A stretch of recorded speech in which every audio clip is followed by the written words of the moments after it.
Hello and welcome to Sleepy History Tales. Beneath the bright streets of Pioneer Square, right in the damp and cold night of Seattle, there is a silent city lying deep under your feet. A real layer of streets, buried beneath the ground for more than a century, where the soft purple light from the glass tiles on the sidewalk falls like a thin wisp of smoke left behind by another day. Stone steps lead downward into a place where the sun never reaches. Dark and damp brick corridors stretch on with no visible end. The air carries the faint smell of burned wood from an old fire, and dust clings to metal beams that have changed color like a thin layer of ash left by time. For decades, this city was almost forgotten. It appeared only in a few construction reports and in the quiet stories told by night shift workers. A hidden reality lies just beneath the modern rhythm of Seattle, though few people know it was once as busy as the streets above. This is the story of the Seattle Underground City, the old street system that once formed the quiet heart of young Seattle. At its most crucial moment, it achieved something that late 19th century engineering seemed incapable of doing. It continued operating even as the city was being rebuilt above it. And it linked together streets that today no one would ever imagine were once connected. But as the city rose higher and the new road level was lifted 12 to 30 feet, the old streets were slowly left behind in darkness. Stairways were sealed. Doors were bricked over. An entire world became a layer of memory resting between stone and dust. From the late 19th century to the present, that hidden world has endured long years of being forgotten. Yet the most significant questions remain. Why did Seattle build a second city directly beneath its streets? What truly happened during the years when the underground level was alive? And beneath that layer of brick and stone, what else is still waiting to be found? This is one of Seattle's quietest mysteries. Tonight, we will go down into that place and listen to what still lingers within the stone and the concrete. We will return to the days when the plans to raise the streets still sat on the drafting table. And then, like archaeologists of a city, we will read the traces on the walls, traces shaped by the silent decisions of an entire city rebuilding itself. Before the journey begins, please take a moment to like the video and subscribe to our channel. That truly helps Sleepy History Tales continue sharing these stories. Now, find a quiet place. Let your shoulders soften. Tonight, we will descend into Seattle's buried city, where time seems to slow beneath the faint purple light still lingering on the ceiling.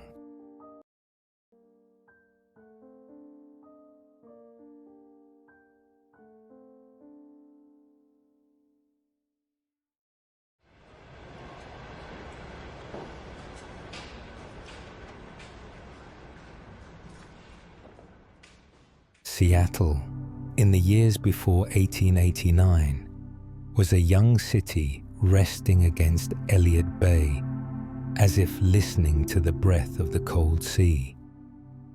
The forests of the Pacific Northwest stood around it, offering the one material people then treated like air itself: wood. Small storefronts facing the streets, warehouses along the water, taverns where sailors drank, homes where carpenters lived and worked. All of them were built from timber scented with resin, echoing with the sound of saws each morning. Nearly 95% of the entire city was made of wood, which was cheap, plentiful, and quick to build. But that dependence also turned Seattle into a vast tinderbox, waiting for a single spark. Beneath the streets, the wooden sewer lines had begun to rot, leaving pockets of warm, hollow space that could turn one small mistake into a danger. The city sat low. When the tides of Elliott Bay rose, the water could climb 12 feet, and on a high tide, the line between street and bay almost vanished. Mornings began with a thin layer of mud on the ground, footsteps heavy, the air rich with the smell of the sea. Even so, Pioneer Square grew like the heart of the community. Boats arrived, goods were unloaded at dawn. A rare glow of yellow light pierced the cold mist to mark the start of another day of trade. Seattle felt full of hope, yet fragile, caught between rapid growth and risks that no one could fully see. And if someone paused long enough to look closely, they might have sensed something waiting ahead, something the city had not yet named. It appeared on the afternoon of June 6, 1889. In a small carpentry shop owned by John back on Front Street, where timber was cut every day. A pot of glue on a charcoal stove was spilled. The hot glue spread across the workbench and ignited instantly. One careless moment, and a flame began a journey no one could stop. Wind pushed in from the bay, carrying the warmth of early summer, moving the fire faster than voices could warn each other. Wooden walls, wooden doors, wooden roofs, the decaying wooden sewers below, all of it became perfect fuel. Within just a few hours, the fire swept across block after block, burning down nearly 25 of Seattle's busiest commercial streets. Shops, offices, taverns, printing houses, all turning into grey ash that filled the air. And yet, in all that destruction, no one died. A wooden city burned to the ground without a single life lost, an almost unheard of event in America at that time. When the sun sank behind Elliott Bay that evening, Seattle stood before its own ruins. Its commercial heart was gone. People gathered at the waterfront and watched the last strands of smoke rise into the dark. No one knew what would come next, but in that quiet, the city faced a crossroads, one that would reshape the world above it and unknowingly lay the foundation for another world below. A world that no one in that era had imagined.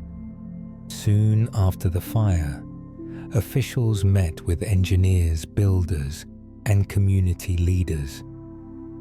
Rebuilding the old way was no longer an option. Seattle needed a new form, safer, stronger, and no longer at the mercy of the tides. In that meeting, the chief engineer proposed an idea that would become the city's turning point. Raise the street level by 12 to 30 feet. New streets would be dry and open to the air, free from the rise and fall of Elliott Bay. This meant the second-floor entrances of current buildings would become the new ground level. A strange and bold idea, but the only path forward. The new plan for Pioneer Square took shape quickly. Granite walls would line the streets, holding the soil as the roadbeds rose. Layer by layer, stone and brick would build a new ground. A new city resting directly above the old one. The shops and walkways, along with all the footsteps of the past, would slowly disappear beneath it. No one thought they were creating two Seattles, one that would rise and continue to grow, and another left below, silent and dark, still holding the warmth of a life once lived. When the final lines of the reconstruction plan were drawn, the engineers imagined only a stronger city. They did not know their choice had planted a new layer of memory beneath Seattle, a place where time would lie untouched for centuries, waiting for someone to step down into the quiet and hear the story the city left behind. When the reconstruction plans were approved, Seattle stepped into a remarkable moment in its history. From 1890 to 1907, the city began lifting itself street by street. Granite walls rose along the main roads, steady and strong, like new backbones being set into place. Workers poured thick layers of earth between those walls, slowly raising the streets 12 to 30 feet above the old ground.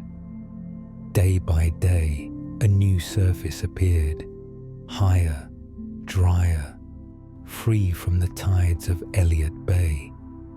As the ground lifted, the second floors of the buildings along Pioneer Square quietly became the new first floors, as if the entire city stood up one level while life continued as usual.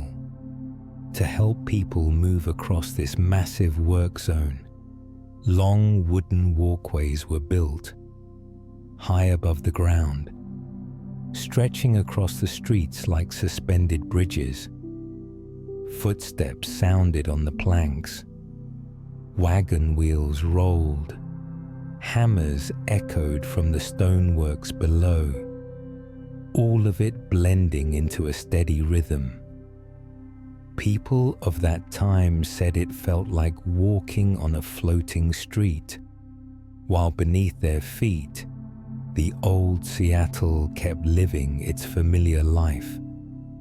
It created a rare moment in history. Seattle existed at two heights at once, a city growing above, and a city holding on to its old rhythm below. If someone paused on those wooden platforms, they might have felt two layers of time drifting side by side. Under the temporary boards, the old street stayed open. Wooden signs still hung in place. Brick walkways still carried footsteps. Lamps cast the same dim glow people had known since the city's earliest years. Everything seemed to hold on to its own heartbeat, even as the new earth slowly covered it. It was a time when two Seattles lived together, one facing the future, and one holding the last breaths of the past. Then the work above was finished. The new roads were complete. The wooden walkways came down. Natural light could no longer reach the lower level. Windows that once welcomed the morning sun were sealed off. stairways leading downward were closed for safety. A few shops tried to stay open, but the darkness and damp air made it impossible. Slowly, the old streets fell silent. Once the center of early Seattle's trade, they became quiet corridors where only echoes remained. Signs faded, lamps went dark, brick-sealed doorways shut, as if closing a chapter the city had lived close to the ground. While the city above kept growing, the lower city slipped into silence. No one walked down the stairs anymore. No one brushed dust from the old doors. No one spoke the names of the streets that once echoed with footsteps and wheels. And in that long quiet, the Seattle Underground formed, not as a planned structure, but as a natural result of time, of change, and of a decision that unknowingly buried a piece of the city beneath new layers of stone and soil. When the last footsteps left the old streets behind, the city did not know it was leaving another world in the dark. When you step below the surface of Seattle today, the first thing that reaches you is not darkness. It is the stillness of a street that once belonged to another height. The stairs leading down are no longer what they used to be. Yet when your feet touch the stone floor 12 to 30 feet lower, the space opens like a drawer the city forgot to close. In that quiet, the buried layers of architecture from more than a century ago appear slowly, as if they too are trying to find their voices again. Just beneath the new sidewalks, you enter the hollow spaces left behind. Engineers call them areaways, but standing inside feels like being at the bottom of a river that has long been drained. The city raised its streets by filling earth above the old level, and that action left a long, deep space between the new sidewalks and the old building fronts. When you look up, steel beams cross overhead. Heavy concrete rests above them, like the grey sky of a foggy Seattle morning. Thin strands of light slip through narrow cracks and fall onto the stone floor. If you stand still, you feel the cold of the stone rising through the ground and a strange quiet filling the air, as if this place still remembers the breath of a time lived close to the surface. A little farther in, you reach the streets that remain intact, but now sit in the lower layer of the city. These streets were once the ground level of Seattle. Wagon wheels scraped across brick. People exchanged morning greetings. Gas lamps reflected on wooden windows. Now those same streets lie beneath many feet of earth and stone from the modern city. Walking through these basement-level streets feels like stepping into a reflection of Seattle. Everything is in its proper shape, but shifted into a deeper layer. On both sides, brick arches darkened by time rise above you. The bricks, damp with moisture, feel rough and muted, but their curves remain as perfect as the day they were built. Some arches even seem to hold warmth from footsteps long gone, as if one touch could bring the echo of the past to life. Under those arches, the remaining commercial signs add another trace of memory. The letters on the wood have faded, Yet you can still make out the names of a grocery store, a tailor shop, or an office that worked through the late 19th century. A few wooden doors still hang on their hinges. Their brass handles are tarnished but unchanged, as if waiting for someone to open them into a morning in 1892. The whole space feels both close and distant, like a memory pushed downward rather than erased. At moments, it is as if the old city waits behind a thin breath of air, hoping someone patient enough will look back. In that stillness, something soft appears above you, a faint violet glow. The glass panels in the sidewalks, still visible today in Pioneer Square, were once skylights for the old streets.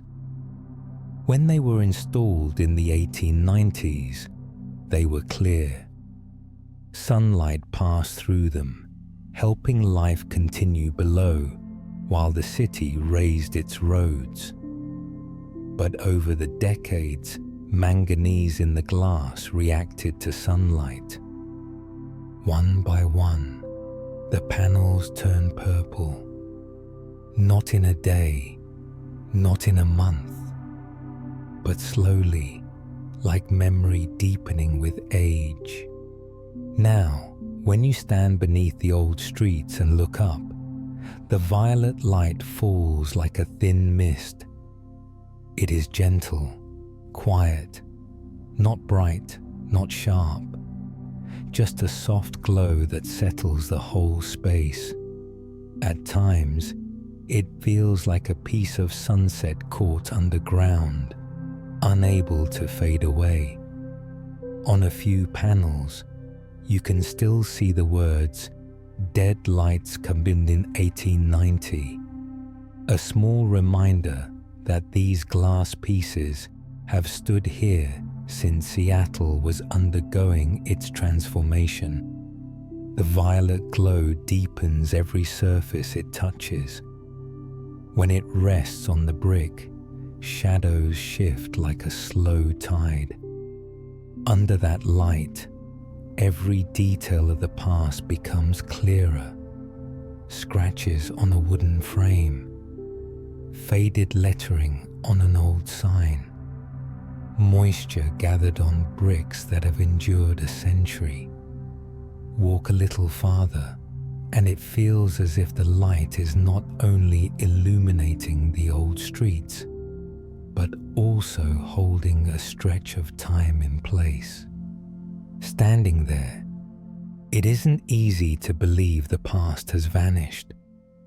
It has simply stepped one level below, resting just under the footsteps of the modern city, waiting for someone to pause, look up, and realize that the violet glow is the last warmth of a Seattle long gone. When your eyes adjust to the soft violet glow drifting down from the glass above, new details of the old street level begin to appear. And the first thing that stands out is the stairways that once led up to the new streets. From where you stand, they rise like narrow paths joining two separate worlds. When the city raised its roadways 12 to 30 feet, people still had to move between buildings that had been built to meet the ground level. So stone stairways, 10 to 12 feet tall, appeared along the building fronts. Each step is 8 inches high. Each stairway holds up an entire moment of Seattle's transition. If you look up from the lower street, those steps seem to climb straight into the air. The new road sits so high it feels suspended in Seattle's grey sky. In the 1890s, people walked these steps to reach the raised street level. It created the feeling that Seattle lived on two floors at once. Footsteps echoed on the stone. The sound carried downward, long and steady. Most of those stairways were removed after 1907, when the elevation project ended. But a few stone bases remain down here, like the final piece of a bridge whose far end has disappeared. As you move deeper into the old streets, sealed doorways begin to line the corridor. Some doors still hold their hinges. Others are bricked shut so carefully, it feels as though the city once chose to close a chapter for good. In one narrow corner, a photograph taken by Bill Speidel in 1961 shows the words, "Seattle Dry Goods, 1887, still visible on a wooden door. The letters are faded, but clear enough to reveal a shop that once busied itself before being buried beneath the raised streets. Further in, you reach small rooms left untouched for more than a century. In one room, a heavy safe lies on its side, its black paint nearly gone. A vintage Singer sewing machine rests on a rotting wooden table.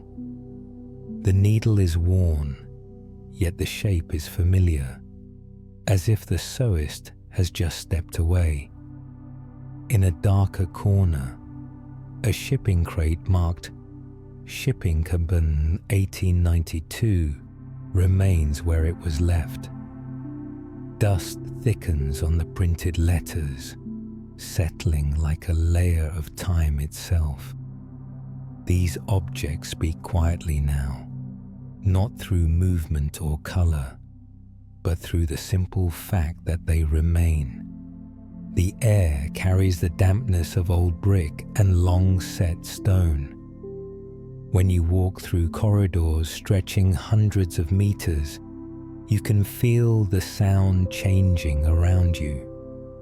Every step is softer and slower than usual, as if the walls hold a piece of the sound before re-releasing it. Sometimes, if you stop and listen, you hear a faint echo of your own footsteps returning from far ahead. So light, you must listen closely to notice it. The violet light above filters through narrow openings, sliding gently across the walls. It is thinner here, a soft haze rather than a beam, just enough to reveal sealed doors, faded signs, an old brick trembling slightly under the passing draft of cool air. The whole space feels dreamlike, as if each step moves through two layers of time, one belonging to Seattle in the 19th century, one belonging to the quiet present. Along the hallway, traces of old storefronts remain. Small frames, cloudy windows, stone counters worn by years of touch. Some openings still hold their wooden frames. Others show only the marks where hinges once hung. Nothing is complete, yet everything is enough to show a place that once lived, once breathed. Under the soft violet glow, faded signs seem to cling to the last memories of a world that was lifted upward. The space makes you slow down without noticing. Your breath falls into the same rhythm as the quiet of brick and stone. And as your eyes settle deeper into the dim light, you begin to see that what remains here is not only buried construction. It is a set of stories that were never fully told. The deeper you walk, the more those stories begin to rise again. Not gone, only waiting. Beneath the layers of brick and stone in the Seattle underground, beyond the old corridors and the doors that have slept for centuries, lie small stories the city has unknowingly left behind. They are not loud, they are not sharp. They rest there like gentle low notes at the end of a long, ancient song. And sometimes, only by pausing long enough in that thin violet light, you can sense that the underground is more than abandoned architecture. It is a place that holds the quiet choices of humanity. Those stories begin to appear, layer by layer, as if history itself were whispering from a deeper side of time. One of those layers reaches back to the Prohibition era, when America lived through years in which liquor was forbidden and yet desired more than anything else. Seattle, a port city along busy sea routes, was never outside that current. Goods moved from ships to docks, from docks to streets, and from streets out across the region. The flow never truly stopped. And when the ban took effect, alcohol did not disappear. It simply retreated into places untouched by light. In 1921, the Seattle Times recorded an incident that caught the city's attention. Police had discovered liquor hidden beneath First Avenue. Spaces once abandoned after the city raised its streets had become perfect hiding places. Inside the empty pockets of the areaways, where brick and stone formed corners known only to those who understood the underground, small wooden barrels were stored, sealed carefully with lead. There were no smuggling tunnels, no secret networks, despite the stories told later. Just people finding a quiet place to hide what the law would not allow them to keep. Time turned those barrels into part of the darkness. Then 3 decades passed. In 1954, a group of workers inspecting a weakened areaway beneath First Avenue stumbled upon a witness from a long-finished era. A large wooden cask lay behind fallen bricks, covered with a thin, even layer of dust, like ash. And when a flashlight caught the faint glint of the lead seal, everyone understood. It was a remnant from the 1920s. In that moment, the underground seemed to breathe again, as though an old story had reopened through its own silence. But Prohibition is only a single thread in a much larger fabric. Long before that, Seattle lived through another era, darker and more unpredictable. In the late 19th century, when the streets around Yesler Way were still low and damp and close to the docks, the area became the center of a troubling phenomenon: Shanghaiing. Many West Coast cities experienced it, and Seattle was one of them. Drunken men, sailors fresh off ships, wanderers lost in the night, any of them could vanish. No one knew what happened in those final moments before they disappeared. But the Post-Intelligencer in 1897 recorded several cases of sailors missing near Yesler Way. Dim gaslights shimmered on wet wooden streets. Figures slipped into shadow. A door closed.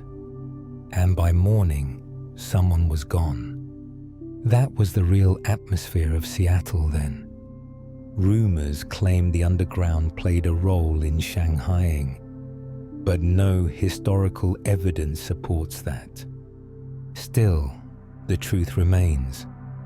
The area around Pioneer Square carried a real and heavy unease, just as old newspapers and police records described. The underground itself may not have been part of it, but standing there now, in the faint purple light, hearing footsteps echo from the street above, you can still feel the caution of a time when the city was not yet safe for everyone. Amid the half-true, half-told tales, some pieces of history are far clearer. Near Washington Street in the early 20th century, opium dens existed. The Seattle Times in 1901 and the Seattle PI in 1903 documented them. Small rooms, dim lamps, the scent of smoke dissolving into the damp air along brick walls. Not secret in a mystical way, simply part of the life of an immigrant community carrying its customs from home. Some underground rooms still bear soot stains on the ceiling, curved black traces shaped by the smoke that once drifted upward, signatures of time. These stories, the hidden liquor, the missing sailors, the opium rooms, do not form great legends or dramatic mysteries, but their quietness is what makes them remarkable. They are the true fragments of Seattle's life during the years when the city was still searching for its direction.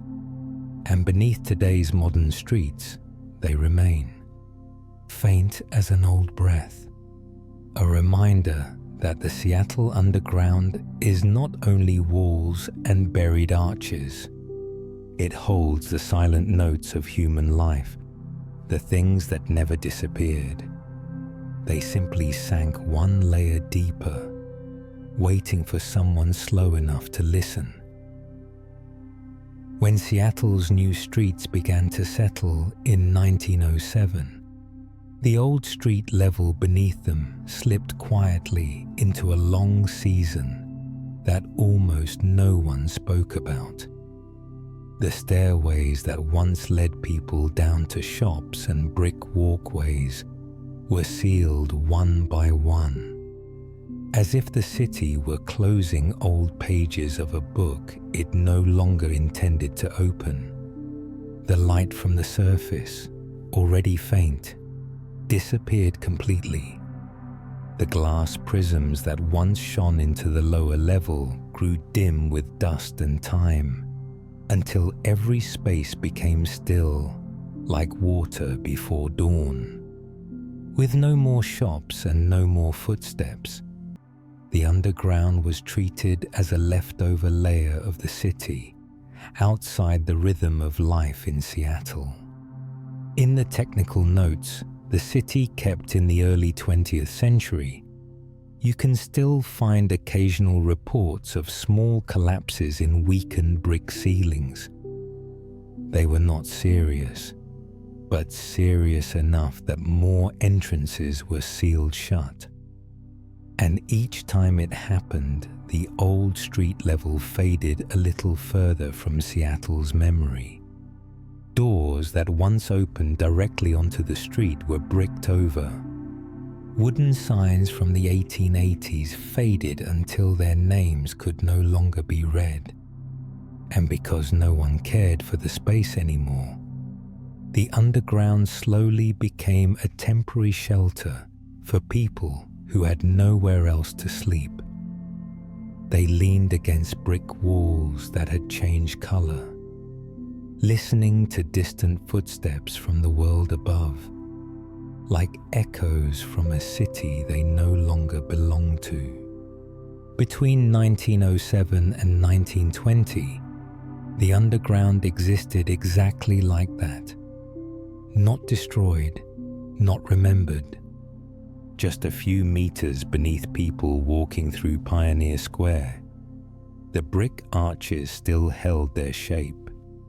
The wooden shelves in old storefronts still stood where they had always been. The marks of the previous century remained untouched. If someone had passed through Pioneer Square in those years and stood quietly in a windless afternoon, they would never have known that beneath their feet was a small city that had once been alive, now reduced to a thin breath, not gone, just withdrawn. But the silence did not last forever. In the early 1960s, as Seattle entered a period of urban renewal, a local journalist named Bill Speidel heard scattered stories about a city buried beneath Pioneer Square. They were not mysterious stories. They were fragments told by older residents. Stories that said there had once been a street level below the one people walked on today. Shops, arches, drops of purple light falling through. It was that faintness that captured Speidel's curiosity. He wanted to know where that history had gone and why the city had let it slip out of memory. In 1963, he began searching. He studied old construction drawings in the city archives. He read newspaper articles about Pioneer Square in the Seattle Library. He followed the records of newspapers that had already shut down, where photographs of storefront facades from before the reconstruction were still kept. At first, it was just an attempt to connect scattered clues.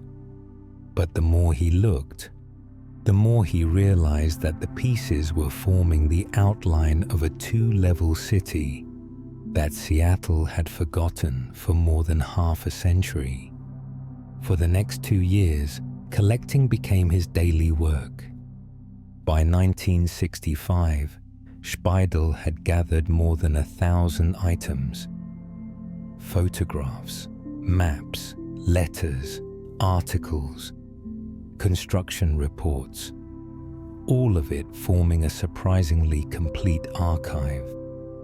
These materials were later placed in the University of Washington's special collections, where they still rest today, lined up neatly like a vault of memory, waiting to be opened.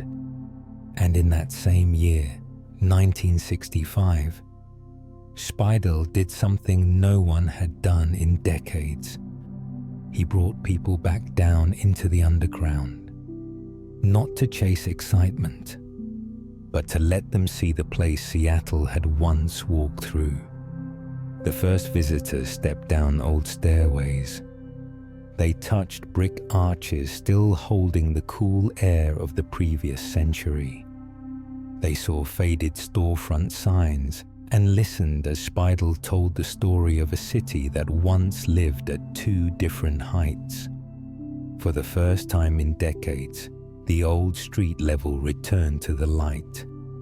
Not the light of day, but the light of memory. The effect spread quickly. A few years later, in 1970, Pioneer Square was officially designated a historic district.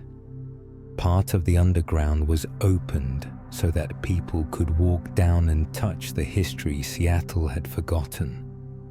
The rest remains where it has always been, untouched for more than a century. And because of those layers of documentation, the buried city is no longer a rumor. It has become a memory you can reach and feel. For decades after the city raised its streets and left the old level beneath, the Seattle underground stayed still. It felt like a layer of memory that time touched only lightly before moving on above it.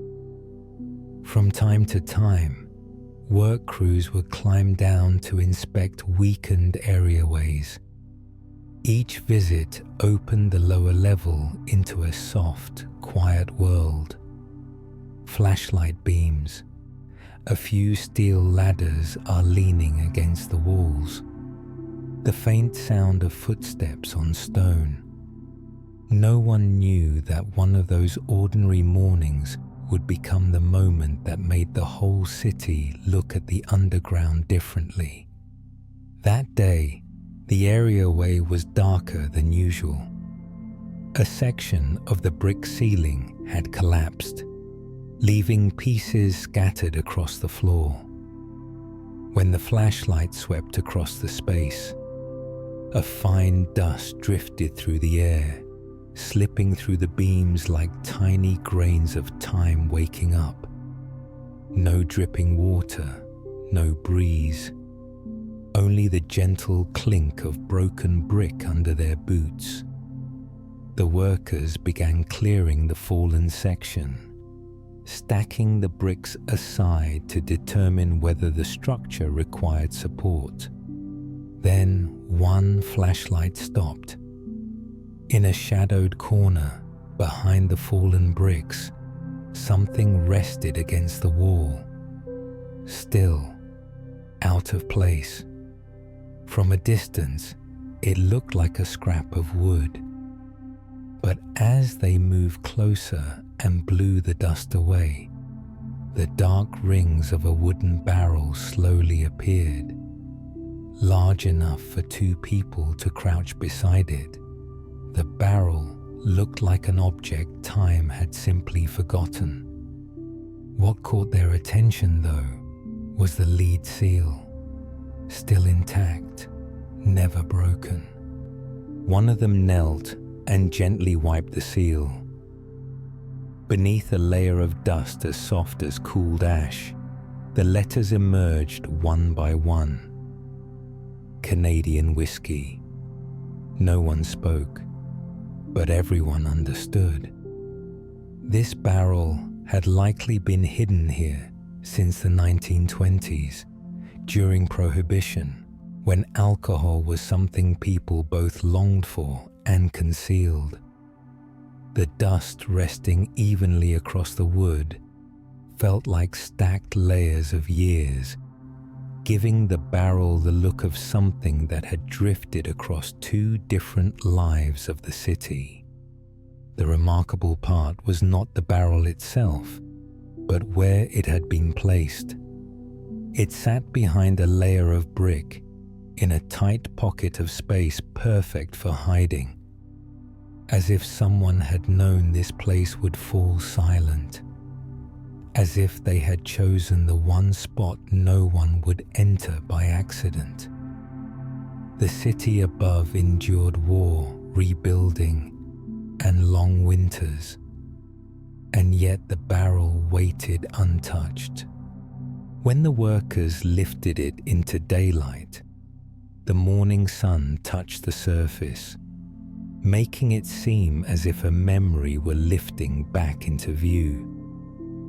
Local newspapers rushed in as soon as the story spread. No one cared about the whiskey inside. What mattered was its presence, a small, quiet reminder that the lower level once had its own life, that it was not just abandoned architecture left behind after the 1889 fire or the razing of the streets. It had been a place where people hid the things they cared about, the small secrets that history rarely remembers. When someone turned the lead seal in their hand, it felt as though an invisible door had opened. Different moments of history seemed to meet for a brief second. The fire of 1889 had turned the wooden city into ash and forced Seattle to rise again. The granite walls and raised streets created a city on two levels, one climbing upward and the other settling into the folds of time. The shops that once lit the lower streets faded when sunlight could no longer reach them, and eventually the old level slipped entirely into darkness as Seattle continued its life above. This small barrel, hidden in a narrow gap of an areaway, suddenly made that long journey clear. It connected the quiet threads of the past, showing that no matter how high the city lifted itself, the stories of the old street level never disappeared. They simply shifted downward, waiting for the right moment to return. No one knows who hid the barrel. No one knows whether they plan to come back. But the fact that it lay untouched for 30 years beneath the sidewalk on First Avenue shows that this lower world had once been a place where people kept the things they did not want seen. And sometimes, objects this small hold more time than brick or stone ever could. Maybe that secret has been answered now, but what it leaves behind still rests deep in the memory of the city. When this journey reaches the end of the night, we look back at Seattle the way we close a book that has stayed open beside us for many hours. From the early days of a wooden city resting at the edge of the bay, where low streets rose and fell with the tide, to the fire of 1889 that forced Seattle to stand again in a reconstruction unlike anything it had known. From the granite walls that lifted the streets by dozens of feet and shaped a strange two-level city. The moment the old street layer slipped into silence, shops, signs, and walkways that were once alive became memories resting beneath new earth. Then the real stories of that lower world, held in sealed doors and objects covered in time, continued breathing in the dark. And after all of it, the small unlocking moment of 1954 appeared like a point of light.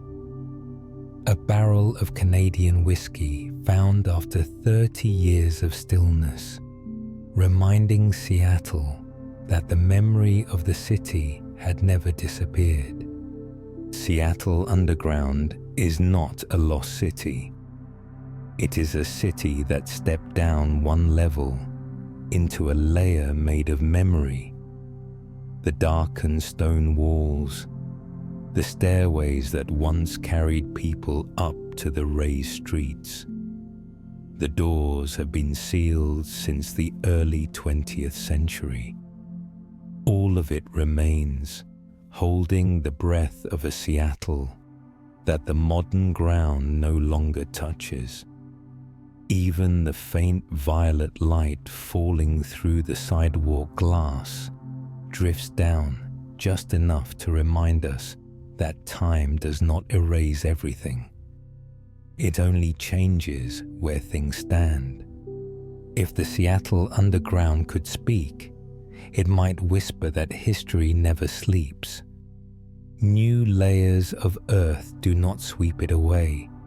It is not hidden forever beneath the modern streets above. It waits. It waits for someone slow enough, gentle enough, quiet enough to stop and listen. Every old stair, every deep shadow, every narrow thread of violet light is a reminder of something that once stood clearly in this world, then slipped downward only because the city had to rise. Thank you for walking with Seattle tonight, through the old streets of the city, through the corridors that still hold warmth from another time, through the moments that history seemed to leave behind, like small pieces along the way. May the stillness of the old street level stay with you a bit longer, like a thin mist that has not yet lifted. And on another night, beneath another city, where time rests at its own quiet depth, we will meet again, to listen to the stories the surface of the world has not yet spoken.